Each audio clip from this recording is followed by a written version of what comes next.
Hello, thank you all for joining us today. My name is Florence Marr from the Rotary Peace Fellowship Alumni Association, and this is Bearing Witness. We are going to hear today from 3 hibakusha, atomic bomb survivors from Nagasaki, Japan, who are going to share our stories with us and their messages of peace. This is 2020, the 75th anniversary of the use of nuclear weapons in Nagasaki and Hiroshima, Japan. And we are very lucky to still have this in living memory so that we can learn from what happened in Nagasaki and Hiroshima and commit to peaceful way forward without the use of hopefully weapons of mass destruction such as nuclear weapons. The purpose of this event, though, is to listen to these survivors and to learn from them and to hear their stories and witness through their eyes what they experienced.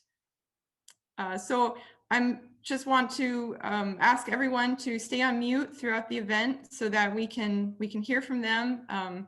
They're in their 90s and they have been working hard to learn how to use Zoom so that they can be here with us online. So please stay on mute so that everyone can hear them and that we can all learn from them about their message of peace. I want to also recognize that tomorrow is the United Nations International Peace Day, which also gives special relevance to us gathering here today on the 75th anniversary of the use of nuclear weapons and on the day before International Peace Day. Just a brief review of the agenda. We will be hearing from 3 atomic bomb survivors, and then we will have the opportunity to go into breakout rooms for Q&A. Participants will be automatically divided into one of the breakout rooms. Since we are expecting that the breakout rooms will be very full, again, please stay on mute and type your questions into the chat box. This event is being organized by the Rotary Peace Fellowship Alumni Association in partnership with the Nagasaki Foundation for the Promotion of Peace. And without their support, this would not have been possible. So thank you to them. And also thank you to the many volunteers. We have a very international and multi-generational volunteer team that is helping to make this possible. Students from Nagasaki, Japan, students from Tokyo, Japan, community members who are spread all around the world, some of whom are Rotary Peace Fellowship alumni. And I also want to recognize the support of the Japanese Rotarians who have made possible the Rotary Peace Center at International Christian University in Tokyo, Japan, which was one of the lodestones for starting this event. So now I want to turn over the floor to Miss Michiko Yokoyama, who is from the Nagasaki Foundation for the Promotion of Peace and who has been instrumental in organizing this event today. She will introduce the atomic bomb survivors and she will moderate the testimony of those survivors, and then we will go into the breakout rooms. So again, please everyone stay on mute, and thank you so much for joining us. I know at very inconvenient hours for many of you who are joining from all over the world. So I will give the floor now to Ms. Yokoyama. Okay, thank you, Florence. Welcome, everyone. My name is Michiko Yokoyama. I'm a staff member at the Nagasaki Foundation for the Promotion of Peace. It's a private-public partnership dedicated to promoting peace through the abolition of nuclear weapons.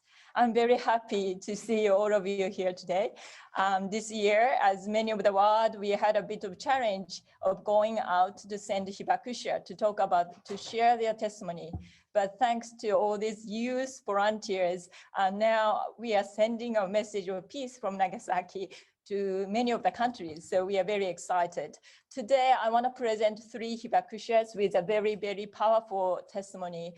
They were at the age of 6 to 18 at the time of bombing. They have different stories, but they were at that time, they were at the very close to area where very close to the hypocenter, which is like 1 kilometer to 2 kilometers. It is almost a miracle that they survived. So now they're in their 80s and 90s, but one will share in Japanese with my translation, but the other studied English. So it may be a little bit challenging to hear some of the English, but this is their passion to deliver the message of peace using English. So thank you. So first, I want to present our first hibakusha, who is Mr. Michiaki Ikeda. He was the age of 6 when the atomic bomb dropped, and he was in one of the hospital with his mother. So let's just welcome him.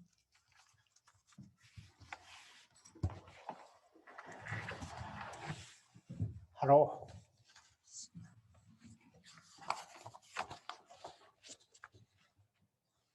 1945年8月9日、私が被爆したのは6歳の時でした。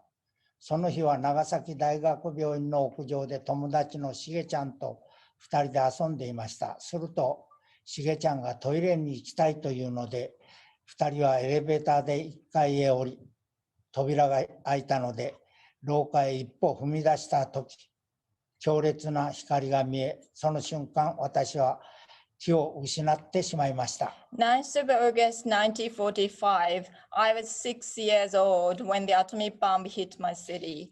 I was playing with my best friend, Shige-chan, at the top floor of Nagasaki University Hospital where my mother was working. Shige-chan told me that he wanted to go to bathroom. So we took an elevator to the ground floor, and we just stepped outside of the corridor. At that time, we are struck by a huge light. And what I remember is probably I fainted at the moment. しばらくして気がついたら、私は廊下の板が剥がれ、下の土の上に転がっていました。煙と燃える音が迫ってきたので、危険を感じ、板の剥がれていない廊下へよじ登りました。廊下は一面ガラスの破片で、廊下の向こうに一人のナースが壁にもたれてしゃがんでいましたので、近寄ってみると、その人はガラス片で頭や顔を傷して全身が真っ赤でした。I don't know how long it was, but when I realized I was laying on the floor, wooden floor, which was damaged, I could see the smoke and also hear the fire burning. So I felt dangerous. I thought that it was dangerous to be here. So I decided to climb up to the corridor where it wasn't damaged. I saw the shards of glass everywhere, and I also found a nurse leaning on a wall. So I just started to crawl onto her. Then I found her like red. Her body was red as well as her face, and I saw that she was injured by all the glass shards. それから私は中庭に出てみると、中庭は火の海でした。その火の中に数人の人が死んでいました。その人たちの様子は、髪の毛は皆焼けてちりぢり、そして目の玉が飛び出してほっぺたへくっついていました。唇は上下にめくれ、歯はむき出しで、腕、足、腹は2倍くらいに腫れて、全身がすすかきぼこりで真っ黒になっていて、たとえ家族の人が見ても、これはうちの人ですと判別できなかっただろうと思います。So I just escaped to the garden of the hospital now, and what I saw was a sea of fire. I saw some people lying and presumably dead in the fire, and I remember their hair were burnt, and also I remember a face which lost their eyeball, so eyeball were out of their sockets. I saw some people with teeth exposed because presumably they lost their lips. Some people had legs and arms and stomach swollen. And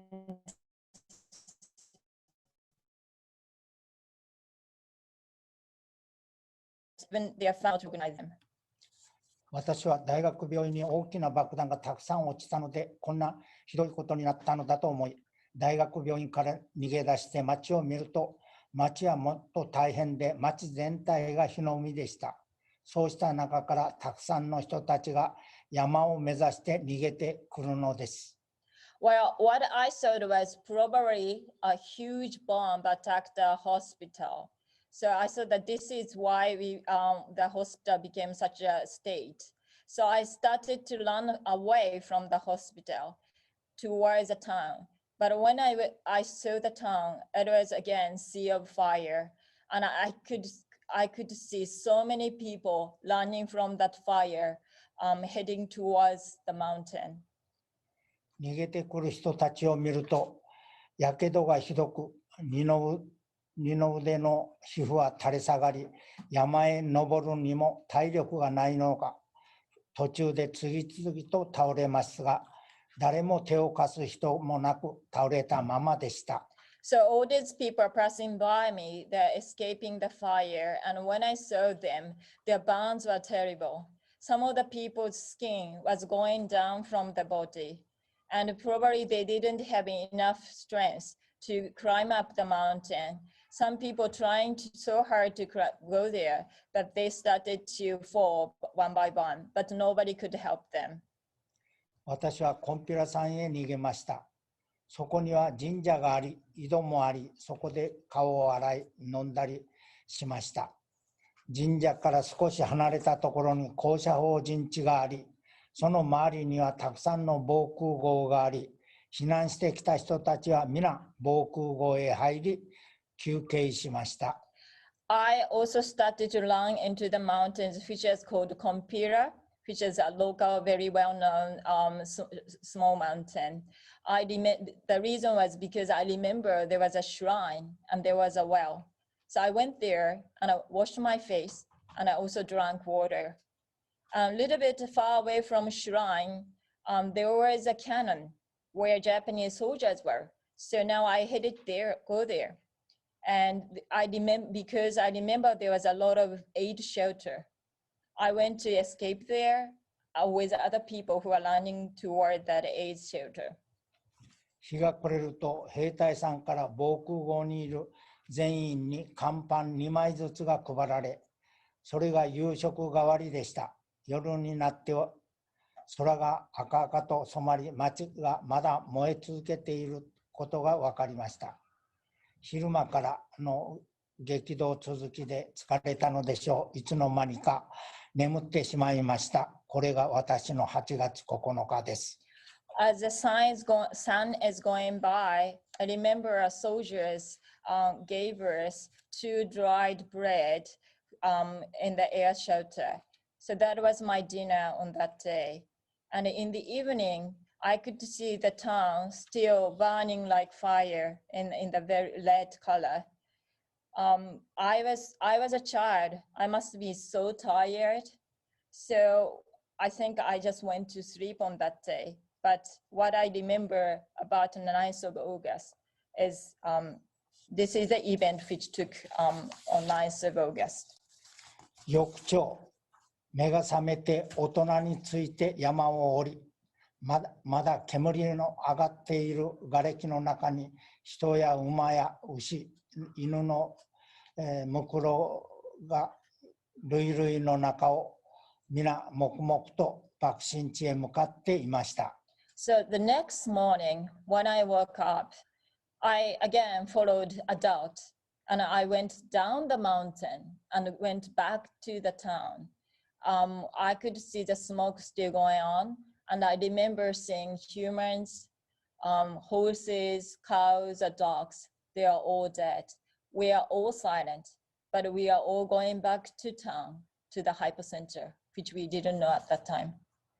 私はその行列から離れ、大学病院へ向かいました。大学病院へ登る坂道の手前で焼け跡に水が出っ放しの水道管があり、そこで水を飲んで大学病院へ登っていきました。Soon after, I left these people who are going to the town and head to hospital, university hostel where my mother was working. And just in front of the hospital on the slope, I found a water pipe which was broken, and I could see the water coming from there. So I drank the water, and I started to and head to the hospital. するとしげちゃんが走ってきて、おばちゃんは怪我して寝てるというので驚いて病室へ駆け込んでいくと、私の母は背中に100個ほどのガラス片が刺さり、ベッドにうつ伏せになっていました。私は母の姿を見た途端、涙があふれて止まりませんでした。Then my friend Shige-chan, who I lost at the hospital at the time of bombing, phoned me, ran towards me and shouted to me, "Oh, your mom is injured and she's sleeping." So I was so surprised, and I just rushed into one of the room. I saw my mother who was injured. She was lying on her stomach because glass of shells, probably 100 more, was stuck into her back. I couldn't stop crying once I saw her. 他の病室にも3、4人の患者さんが生き残っていました。私は空の一升瓶を見つけて、それに水を汲んでくることにしました。しげちゃんと2人で病院の下の水道まで汲みに行きました。汲んで戻るとき、道脇に真っ黒に汚れた姿で転がっている3人の人たちがいたので、水を分けてあげました。その人たちはありがとうでもなく、ただ大きなため息をついただけでした。There were just 3-4 survivors in the hospital remaining, so I decided to help them. I found a glass of sake, and I decided to bring water with my best friend Shige-chan. So we went back to find the water. And after I got this water, I found some people lying on the road, looks like black, very black, like the charcoal. And so I decided to give the water to them. They didn't have enough strength to say arigato, thank you, but they sighed. 瓶が空になったので、また戻って水を汲んで大学病院へ登っていったら、そこにも3人の人が下の人たちのような状態で倒れていたので、その人たちにも水をあげました。するとこの人たちも大きなため息だけでした。So I gave all this water. So now again, we went back to fetch the water and went back to the hospital. And I found 3 people there lying like exactly the same situation like the people on the ground. So I gave the water to them. And then again, it is the same thing. They didn't have enough strength, but all I heard was a huge sigh. また瓶が空になったので3本目を汲みに戻ったら、先ほど水をあげた3人はもう息をしていませんでした。私は大変なことをしてしまったと思いながら3本目を汲んで上に登っていったら、そこの3人もこと切れていました。So now the bottle of sake is empty again. So I went back to the water to help people for the 3rd time. And what I saw was those people who I gave water previously were no longer alive. And I saw that I did a really awful things to them. But I still got the water and went back to the hospital. Then I found these people all dead too. 私は病室へ戻り、おじちゃん、僕が水を飲ませたらみんな死んでしまったと言うと、おじちゃんたちはそうか。でもね、心配しなくていい。その人たちは水を飲んでも飲まなくてももう死ぬんだったんだ。だから死ぬ間際にみっちゃんからおいしい水をもらって安心して死んでいったんだ。威張っていいんだと慰められました。When I went back to the hospital, I found a guy, so I just shouted at him, "Oh, uncle, I think I killed all these people by giving water." Then he replied like this, "Oh, that is sad, but you don't worry about it. These people probably going to die anyway. Then probably you gave them the last very delicious water to them. And so you have to be a little bit, you don't have to worry about it." This is what I remember on the day of the atomic bomb. So this is a very limited testimony, but this is what he remembers on the day. He was 6 years old. So his story was going on later about his mother and family, but I want you to ask him as questions. So now I would like to present second hibakusha, Mr. Tsuiki Shohei. He's 93 years old.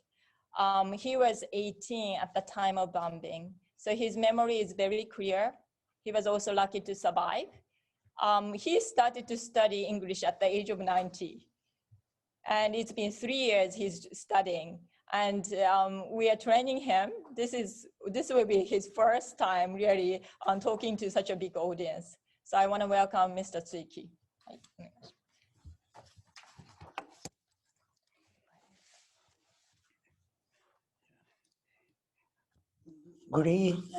Good afternoon. I'm Shohei Tsuiki, 93 years old. Let me tell you a story about myself. When I was 18 years old, about 7 decades ago, on August 1945, I was a student at a teacher's college called Nagasaki Normal School. I was eager to become a teacher, but when the war started, all of us were forced to work rather than study. We worked in a munition factory to make weapons and lived in a dormitory on the school.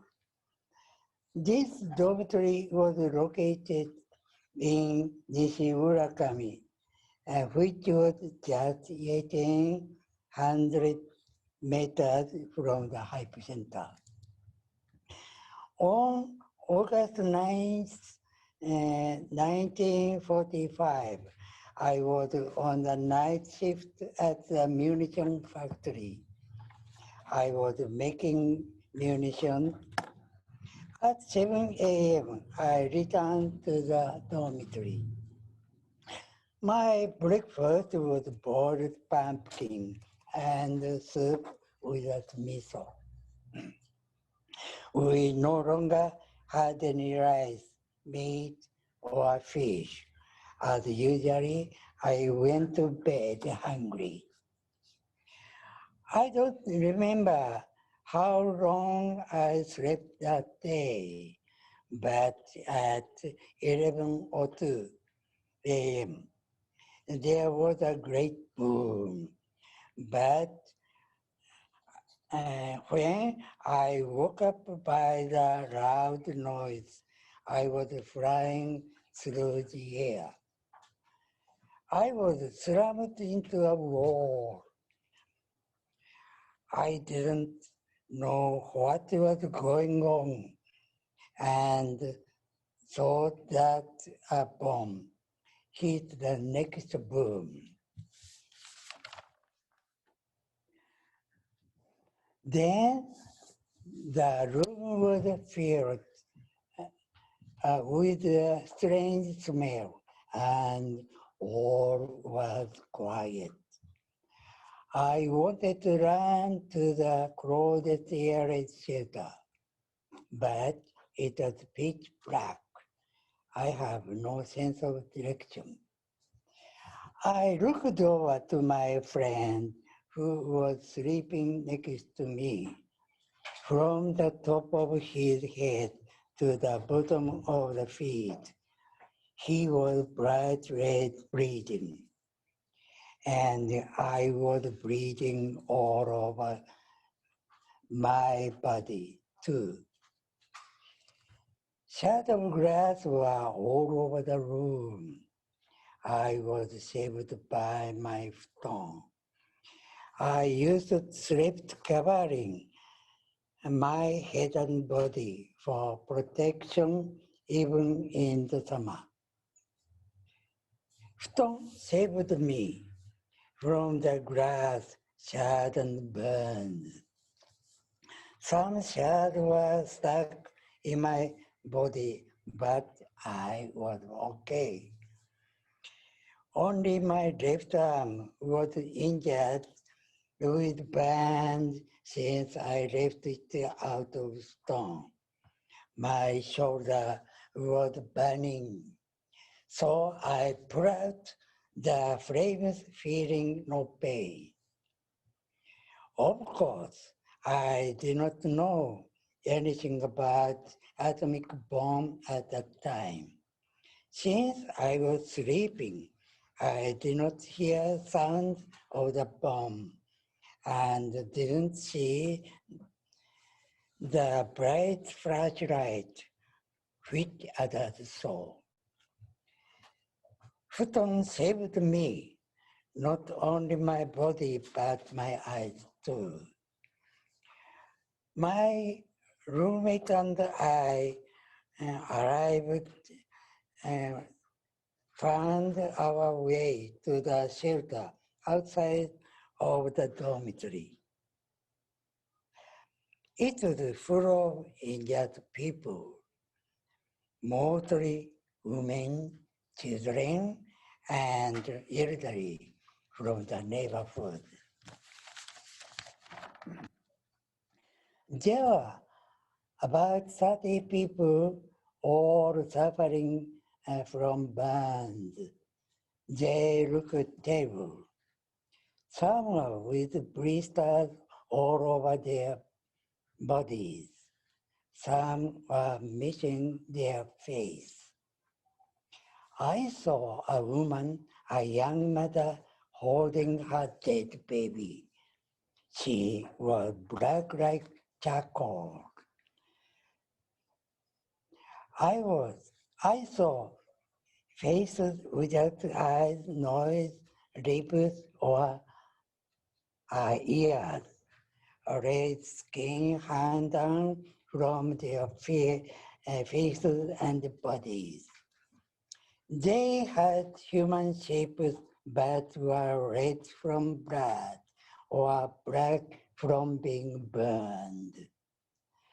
They all looked like zombies. I thought it was the end of the world. I thought it was like a hell. Sometimes later, fire began in the dormitory. I heard from a friend later that those pinned under the flattened houses as the fire approached burned alive. Someone told us to go to the first year center in Nagayo in the north. With my roommate, I staggered northward. We walked on barefoot, 10 kilometers to get there. I found out later that it was good, that we left quickly. Otherwise, we are exposed to more radiation. All I could do was to walk. I couldn't think. I didn't feel pain. It must have been a hot day, but I didn't feel anything at all. We walked and hoped. We hoped to get to Nagayo, to the first aid center, to the rest of my family who were in Nagayo. Their evacuation from city area.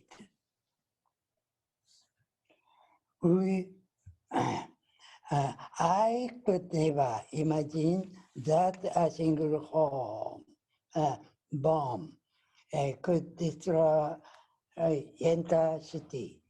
So I thought an air raid took place in Nagasaki, while I was sleeping. While walking, I saw houses which were fallen back in one direction. I did not smell anything. It was a strange feeling. After walking about 5 kilometers, we passed by Michino Station. I was bleeding and could not walk any longer. Station building was still there, but I could not see any human being. It was empty. My friend and I must have waited about 3 minutes for a train to coming, but it never came. There were a group of people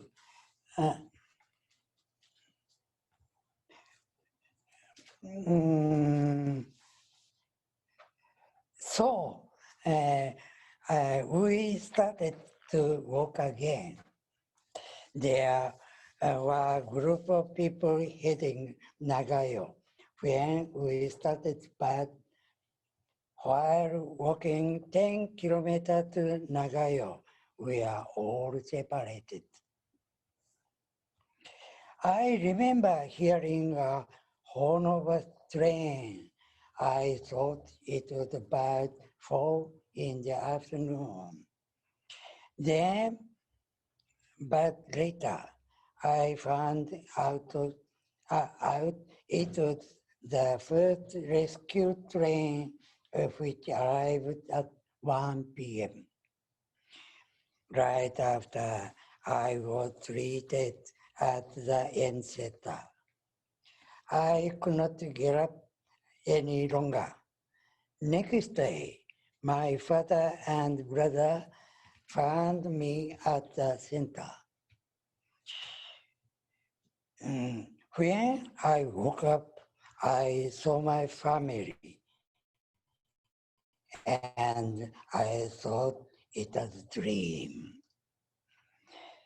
First, when my father saw me, he didn't recognize to me.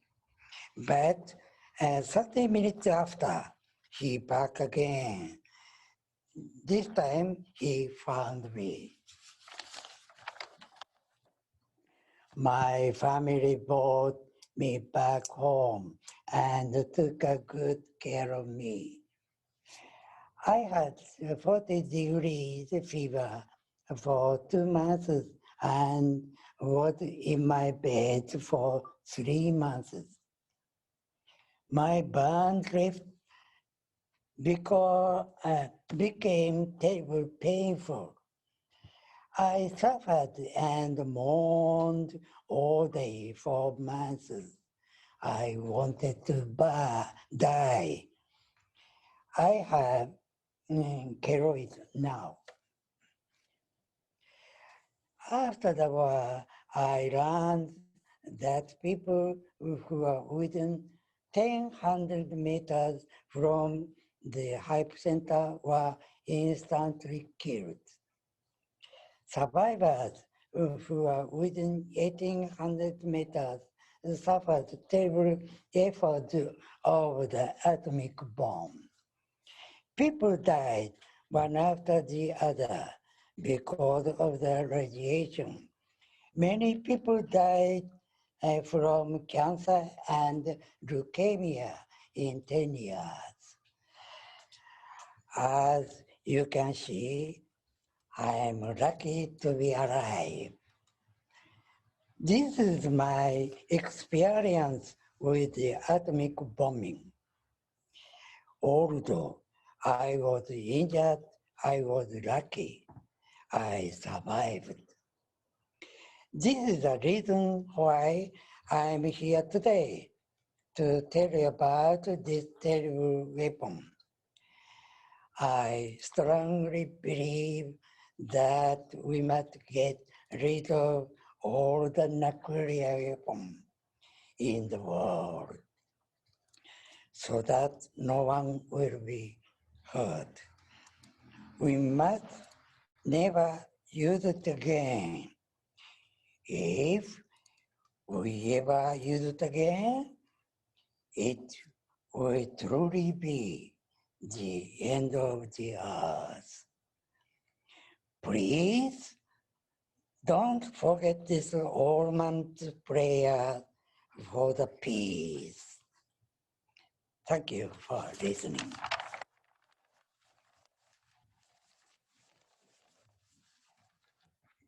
So finally, I will present to you the third hibakusha, Mr. Yoshiro Yamawaki. He was 11 years old at the time of bombing, and his most painful experience is burying his father with his brothers. これ見せられるの？こうやって見せる。反対側にしてみる。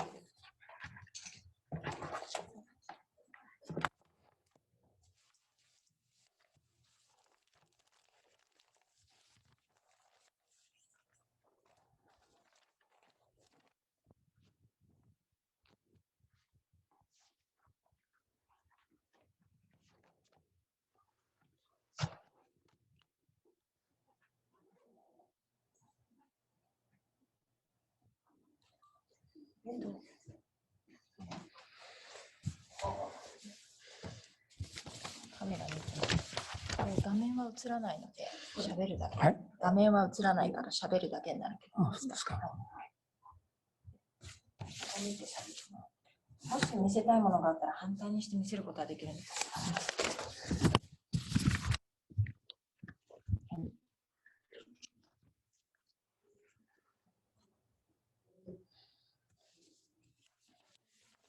はい、どうぞ。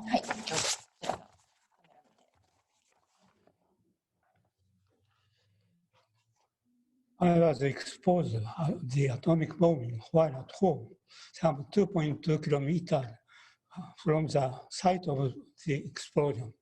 At present, I am 86 years old. Let me first tell you about my family back then. My father, who was 47 years old, worked as an engineer for the Mitsubishi Electric Corporation. My mother was 37 years old, and there were 7 children, including myself. My older brother was 14 years old and a third-year junior high school student. My twin brother and I were 11 years old and in 6th grade at elementary school.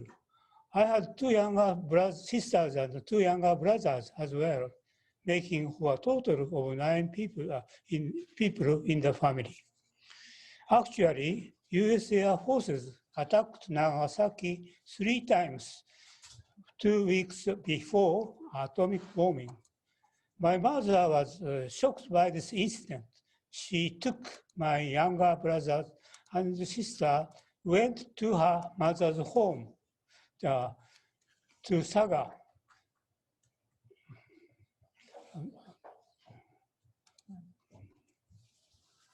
The day before the atomic bombing. Let me explain about the map. You have the map. The map is of the atomic bombing hypocenter area at that time.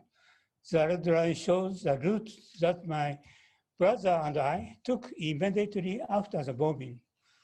When I went from our house, which is marked with the X, to the place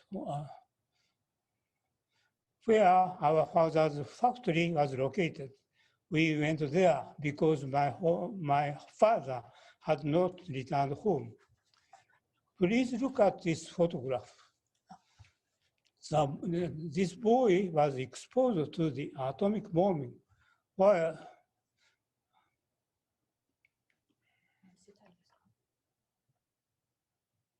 at the moment of the explosion, the skin melted from his back, leaving it look like a crushed tomato. You can see that my house was just outside, 2 kilometers radius in which this boy was.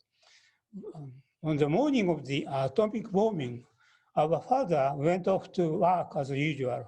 My older brother, the junior high school student, went off to the weapons factory where he was helping out as part of mobilized student forces. The two of us twins stayed at home because it was summer vacation. And until just before 11 o'clock, we were out on the veranda. When we got hungry, we went to the sitting room at the back of the house.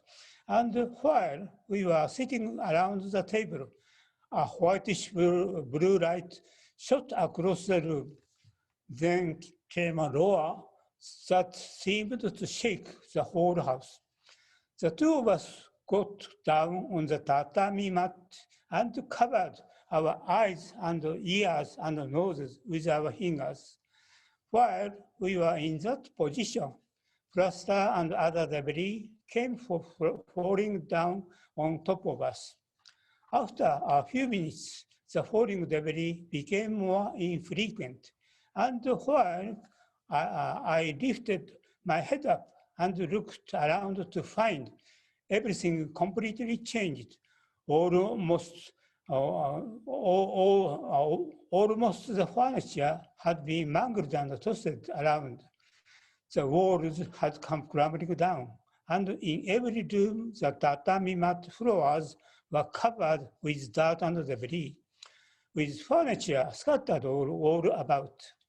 The roof had been blown off as well, and we could see the sky. The pillars and walls were embedded with large numbers of sharp-edged fragments of broken glass. The two of us evacuated to the bomb shelter in our yard, where we waited for our father and our older brother to come home. About an hour had passed when my brother arrived home from his factory. At that time, he said that it was too dangerous to stay in that tiny bomb shelter and that we should move to the larger one nearby. The bomb shelter, which was like a tunnel carved into the cliffside, was filled with mothers and their children. The children who had been showered in the heat rays while outside had suffered burn to any exposed skin. Other children were crying because their bodies had been stabbed by shards of glass and other fragments that had been thrown by the blast. If my twin brother and I had left the veranda to go to the sitting room 5 minutes later, we most likely would have suffered horrible wounds from the heat rays and blast. We spent that entire night worrying anxiously for our father to come back. By the next morning, however, he still hadn't returned. At that point, the three of us brothers headed off to find him. Please look at the map. By looking at the red line, you can see that we walked from a point about 2 kilometers from the hypocenter to a place only 500 meters away from it. Of course, we didn't have any idea that the bomb dropped had been an atomic bomb, nor that my father's factory was so close to the site where it had exploded. As we continued on, the damage grew worse and worse. The houses at the roadside had all burned to the trees, and electric poles were scorched, although they remained standing. The factory on the other side of the river now looked like masses of crushed wire, with only the largest of their columns remaining standing. There were many dead bodies among the debris littering the roads. The faces arms and legs had swollen up, making them look like black rubber dolls.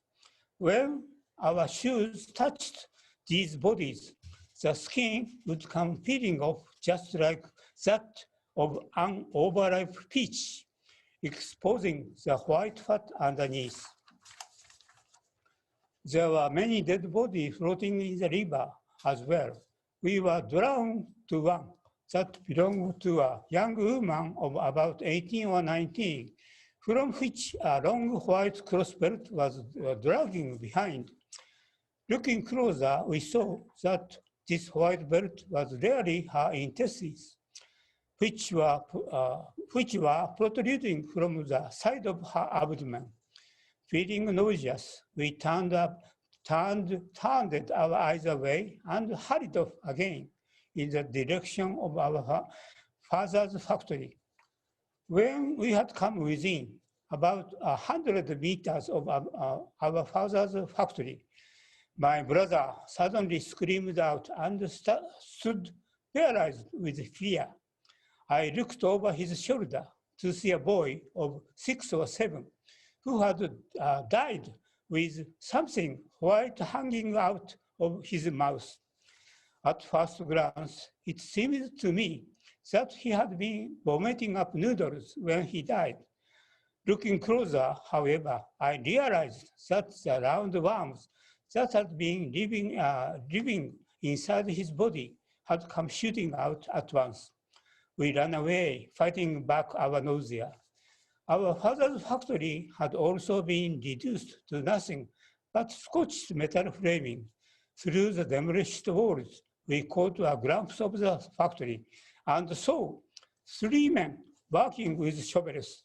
We called out, "Our name is Yamawaki. Where is our father?"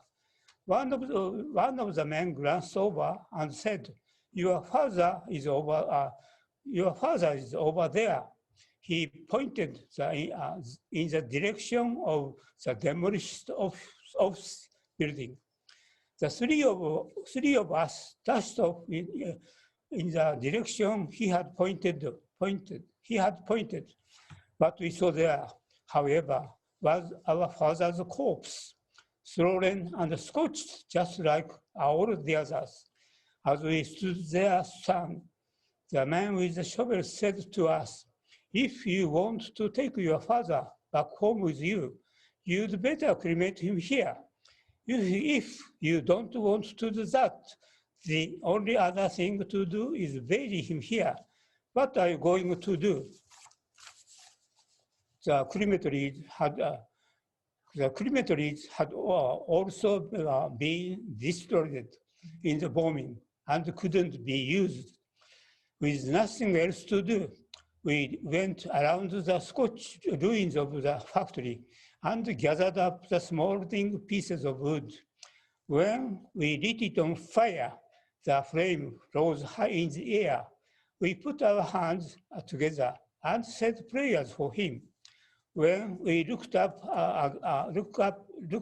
again after finishing our prayers, we saw both of our father's feet sticking out from the fire. That was an absolutely unbearable thing to see. The next morning, we went to collect our father's remains. When we arrived at the place where we had cremated our father's body, however, a shock awaited us. The body still remained as it had been the day before, in a half-cremated state. We 3 brothers only waited to collect our father's cremated bones, but his half-cremated body was lying exposed. The only part of his body that had been cremated were the tips of his hands and feet of part of his stomach. We could only pick out a few of his bones. This body, which was like a skeleton covered in ash, was far more gruesome than the corpse of someone just deceased. It got so that I couldn't bear to look at our father's body anymore. And I said to my brother, let's go home now and leave his body here. My brother looked at our father's body for a while longer and then said, we can't do anything more. We'll just take his skull home, and that will be the end. When the tongues my brother had brought touched our father's skull, however, it crumbled apart like a plaster model, and a half-burned brain came flowing out. Letting out a scream, my brother threw down the tongs and darted away. The other two of us ran after him. My mother passed away 15 years ago at the age of 97. I never ever told her the detail of what happened when we went to retrieve our father's remains. After our fathers died, my twin brother and I began working. We were 15 years old then, and we worked for next 45 years until we were 60. When I was 35, I began to have liver and kidney troubles. Because of this, I have been admitted to Nagasaki Atomic Bomb Hospital 15 times. I was given interferon and other treatments, which I am still receiving. Unfortunately, in 2008 September, my doctor informed me that I had stomach cancer, and in October, I underwent surgery at Nagasaki University Hospital. And in 2010 January, I had surgery yet again. I should add that my older brother and my twin brother are also victims of cancer. One university professor has written that the atomic bomb killed people 3 times over. I think these words truly represent the horrific nature of the three destructive forces of the atomic bomb: its heat rays, its explosion burst, and its radiation rays. Let us all work together to build a peaceful world free of war. Thank you.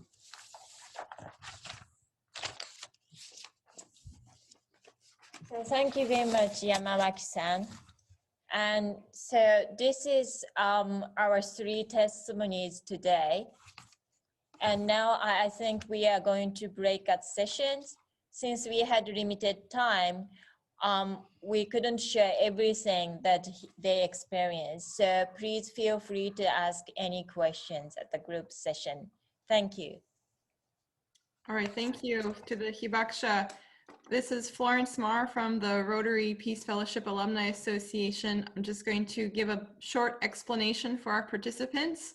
So we are going to go into 3 breakout sessions. You will be automatically assigned. And in each breakout session, there will be 1 Hibakusha, atomic bomb survivor, and that Hibakusha will be supported by student volunteers from Nagasaki and Tokyo, some who are Japanese, some who are international.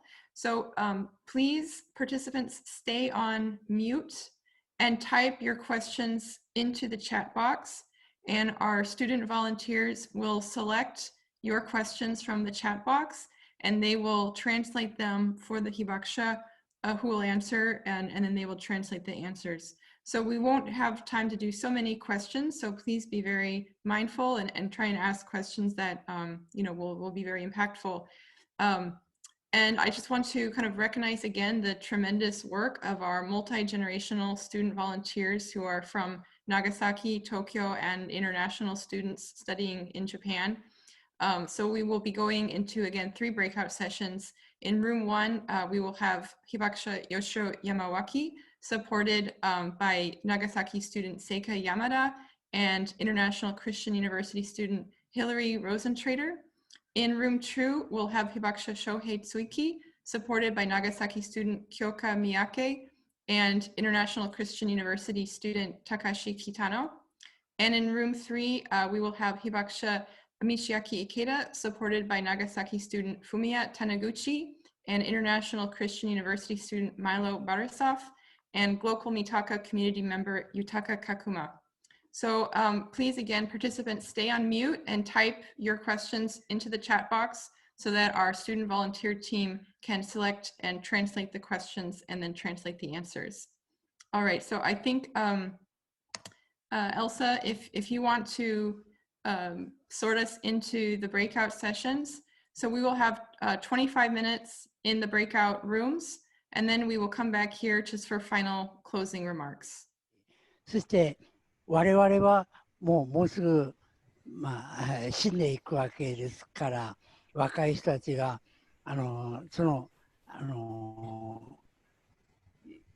核兵器を使われた結果がどういうものかということをしっかり、掴んで、それを、後世に伝えていってもらいたい。また世界中に広げてもらいたいと思います。そういうことで核兵器がないそういう世界になっていくように願っております。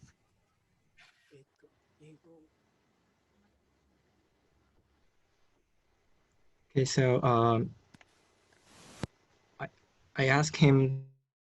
But of course, the most important thing, according to Yamawaki-san, is to hear the words of those who have experienced the bombing personally, if you can. So this is a great chance for us to listen to Yamawaki-san's story. So thank you very much for your question, Manoj Joshi. Okay, so we have another question from Bangkok ATD in English first. Looking back, what did people do wrong and why did it happen? Oh, this is a very interesting question. I'm not sure if Yamawaki-san will have an answer, but okay, one moment, please. And just so I'm going to assume that people means both sides of the war. So that is how I'm going to translate it to Yamawaki-san. その当時のことを振り返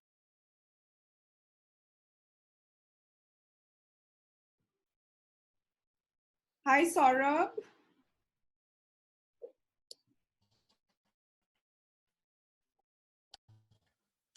All right, I think track our rooms.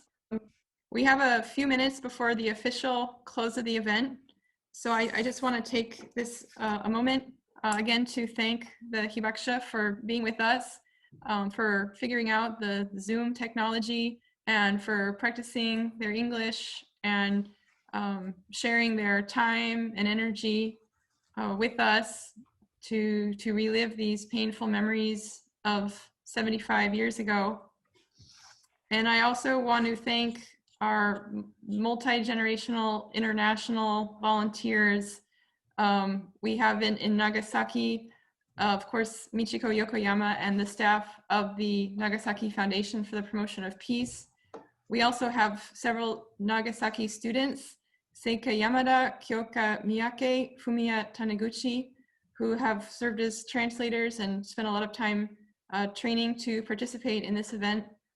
And in Tokyo, we have students at the International Christian University who also helped as translators, Hillary Rosentrader, Takashi Kitano, and Milo Verasov. And then from the community organization in Mitaka, Tokyo, we have Yutaka Kakuma, who also supported this event as a volunteer. And then from the Rotary Peace Fellowship Alumni Association and from the Rotary Peace Center in International Christian University in Tokyo, Japan, we also have the Rotary Peace Fellows Jacqueline McAllister, Elaine Prattley, Andrew Stone, and Elsa Marita Silva, who is our Zoom host, who put a lot of work into the back end of this event, setting up the Zoom call, organizing the breakout sessions. So I want to thank those Rotary Peace Fellows. And then from Rotary International, Bill Rentz, staff member, joining us today. Thank you as well for supporting this event. So I'm going to pass now the floor to Michiko Yokoyama. Oh yeah, one more thing. I just want to note, we have websites where the recording will be available. So we will paste in the chat box. I think Jacqueline will paste in the chat box the website of the Nagasaki Foundation for the Promotion of Peace, for the Rotary Peace Fellowship Alumni Association's Facebook page and website where this recording will be made available. And also, if you would take the time, we would really appreciate you filling out our survey so that we can do better with our events. If you want to hear more from the Hibakusha, they will be speaking online at the University of Hawaii next month. And I think there'll be some information posted in the chat box as well about that. So now I'm going to give the floor to Michiko Yokoyama from the Nagasaki Foundation for the Promotion of Peace, who was the big supporter and organizer of this event and who put all this together on the Nagasaki side so that she can give concluding remarks. Okay, thank you, Florence. And again, I really want to thank you, every single one of you who joined us here today. And Nagasaki is such a small town, and we never imagined that we can connect to the world like this. I don't know how many people are from, how many countries people are coming here today, joining us, but it's almost unimaginable, but we could deliver the message from Hibakusha to so many people, to so many countries. So I'm very thankful to all of each of you who joined here today and taking time to listening to our story. We have this sense of urgency here in Nagasaki, especially when we talk with Hibakusha. They are aging. They're the last people who can share the story that they experienced. And this sense of urgency is shared by the youth as well. That's why we thought that we don't have time. We have to do this again. So I hope we can have another session again, sometime in the future. And again, many Hibakusha, I have to share this message from many Hibakusha here, that they all want to see you here in Nagasaki next time. When this new virus situation is gone, we are all waiting, along with all these Nagasaki volunteers and Hibakusha, we are waiting for you. So again, thank you for joining, and I hope to see you again in the future. Florence, I have a request. If Hillary is still around, we got cut off. She was recounting the 3 recommendations for peace. Maybe she can just quickly share with us the 3 recommendations for peace, because we still have a couple of minutes. Sure, of course. Hillary, you have the floor. Okay, for sure. So we had a question in our breakout room. It was, how can regular everyday people work together with their governments to achieve peace? Which is a very good question. And Yamawaki-san had a very wonderful answer. He stated that there are 3 sort of conditions that must be fulfilled before peace can sort of happen.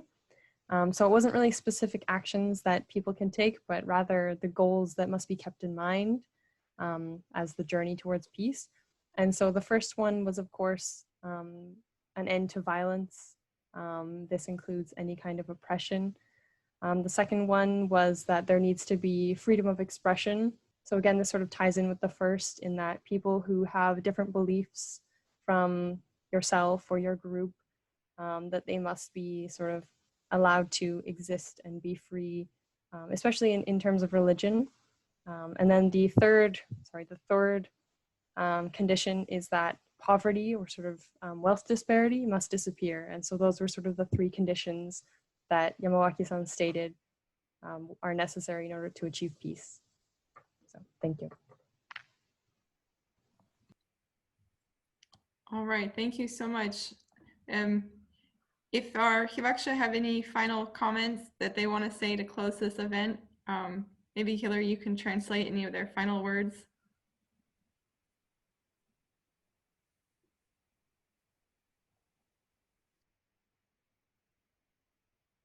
You might want to translate that into Japanese if possible. I feel like the individuals that are with them maybe, okay, it's fine. 被爆者の方、何か最後に言いたいこととか伝えたいこととかってございますでしょうか？残りの方々に。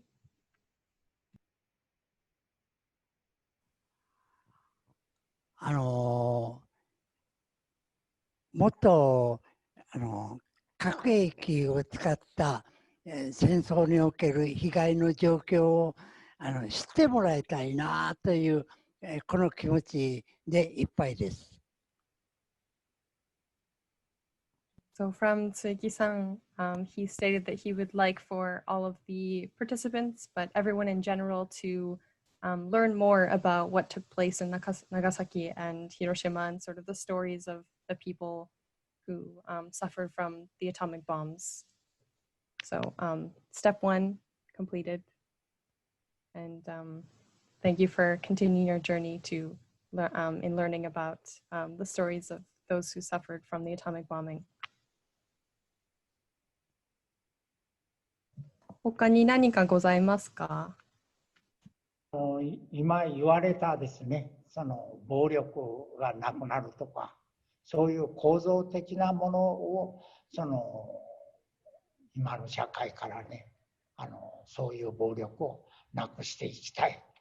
これは戦争の平和の中の一つですけどね、そういう構造的な暴力をなくしていく。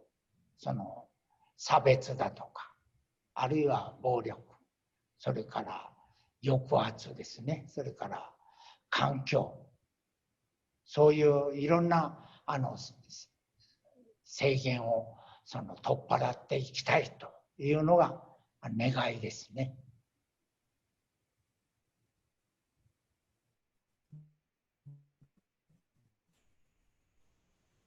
Okay, so we had another comment from one of the other hibakusha, basically stating, sort of forcing what Yamawaki-san sort of stated in his 3 conditions. Essentially, for peace to occur, we need to get rid of this sort of structural violence. He specifically stated that the structural violence that exists needs to disappear. And this includes, of course, discrimination, oppression, violence in the direct form as well. And so those are sort of the goals that we must be working towards. So thank you for your final comment. All right.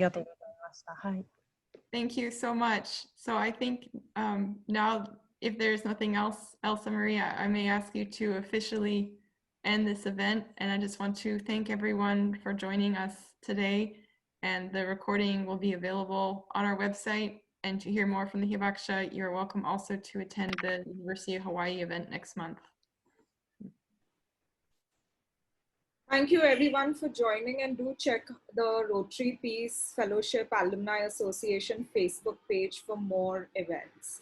And we hope to see you at the next one. Thank you. Bye.